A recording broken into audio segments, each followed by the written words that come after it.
Hey there, welcome to 4-Minute Friday, and this week's sales tip is actually more of a presentation skills tip, but actually presenting is often a key part of the sales process.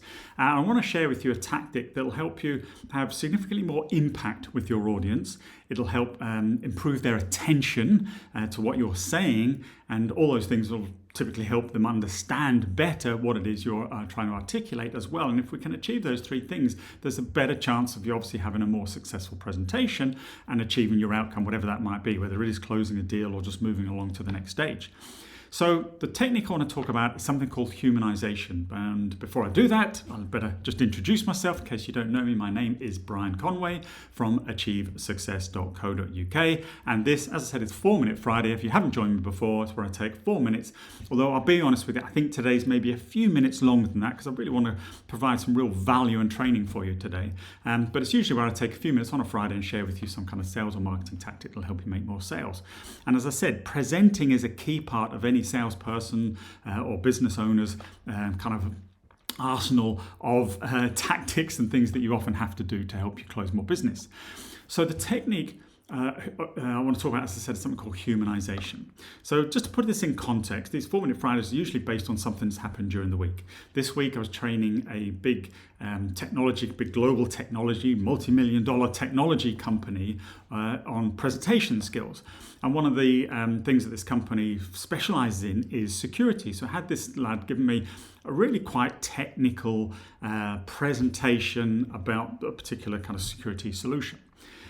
Which, I come from a technology background, so it kind of technically made sense to me.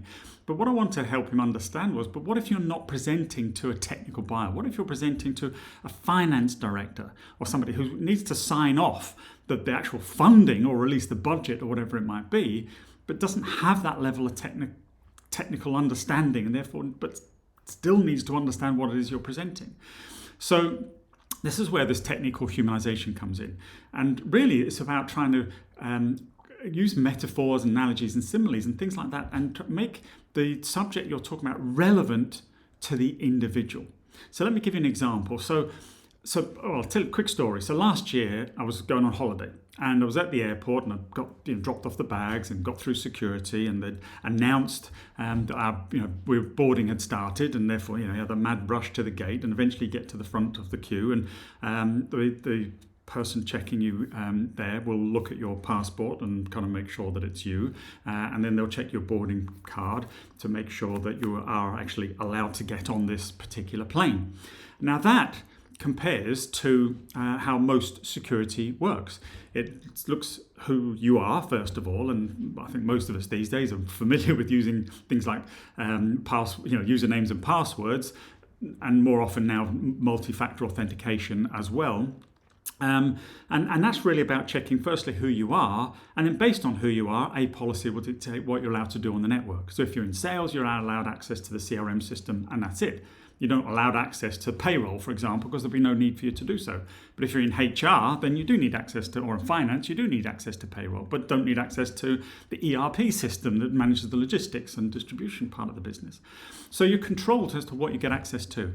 And that's what it's like when you're flying. Your passport identifies who you are, and the boarding card identifies what you're allowed access to, in that instance, a single plane going to a particular destination. And that's it, nothing else on the airport.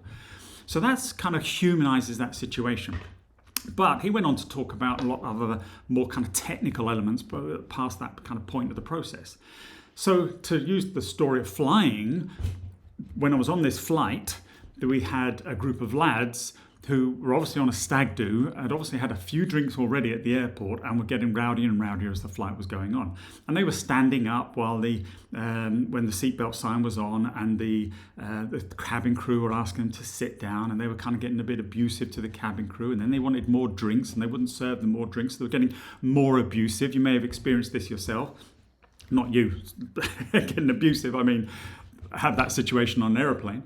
And then some of the other passengers were asking them to kind of pipe down, and then they were getting abusive and actually aggressive to them. And it was all kind of getting a little bit heated.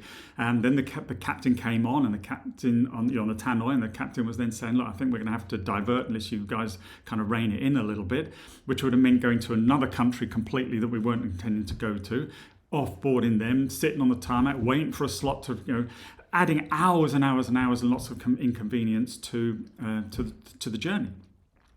Now that was the next part of the security solution, because it's all right controlling who you are, and therefore what part of a data network you have access to and what applications and information you're allowed access to, but it doesn't facilitate what you then do when you're on that part of the network. And one of the biggest threats in the world of security is accidental exposure, people just doing stupid stuff on the network.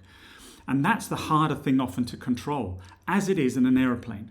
So simple example there, but instead of getting into all the facts and the technical detail of how those multi-levels of security work, and particularly the control once somebody's on the network, that's kind of like going on holiday, getting onto the right plane to the right destination, but being unable to control what people do when they're on that plane. People panicking, people having health issues, or whatever it might be. That's the harder thing to control.